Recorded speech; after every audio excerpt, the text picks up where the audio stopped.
જય ગૌ માતા, જય ધરતી માતા. આજે આપણે જે ભણવા આવ્યા કહીએ તો હાલે, ને સમજવા આવ્યા કહીએ ને જાણવા આવ્યા તો કહેવાય.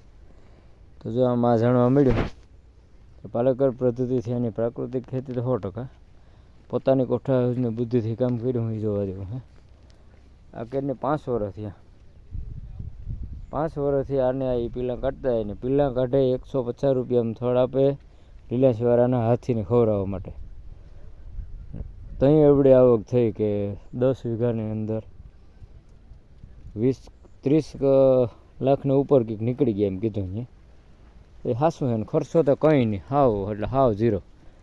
પાણીને ખાલી સાપજીને દબાવવાનું, એ પણ સાપ દબાવવામાં ખાલી ઉપર પાણી ટાંકામાં ચડાવી દેવાનું, ત્યાંથી ડાયરેક્ટ ડ્રીપમાં પાણી સીધું એના એ ઉપરના એટલા ઊંચાઈના પ્રેશરથી જ પાણી આવે. જોઈ શકો તમે નવા પીલા વાવવાની, ખેડવાની, પાણી વાળવાની, નેદવાની કહેવાય ને કોઈ પણ જાતનો કંઈ ખર્ચ જ નહીં, ઝીરો એટલે ઝીરો જ બજેટ. હવે જે આ પીલો આને 5મું વર્ષ થાય, 4 વર્ષ 4 વખત લઈ લીધી કેળામાં, તો ખર્ચો ખાલી હિસાબ કર્યો ને આપણે તો બહુ મોટો થઈ જાય. ને આ એટલી જમીન ફળદ્રુપ થઈ કે આપણે કોઈ કલ્પના જ ન કરી શકીએ. જો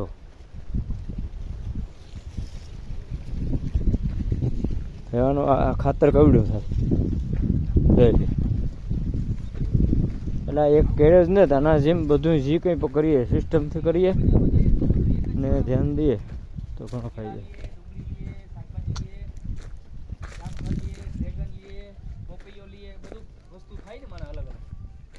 હા, અગ્નિહોત્ર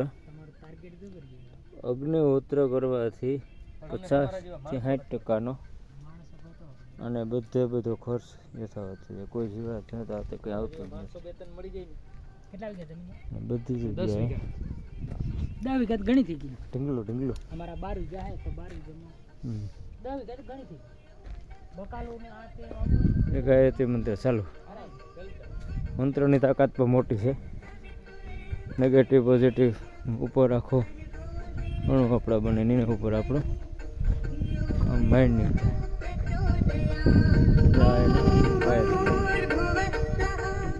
ફરતી આખી લીલી વાર એમાં પણ બધા શરબતના સંતરાના રસમાં ભેરવવાના એવું બધું એ પણ વેચાણ ચાલુ છે.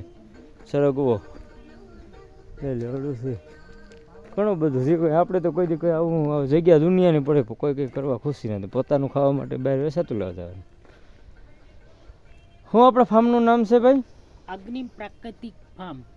વાહ, તમારું નામ? મારું નામ અરવિંદ. વાહ, કેટલા વર્ષથી છે અહીંયાથી? શિયા મેં 1 વર્ષ નથી થઈ.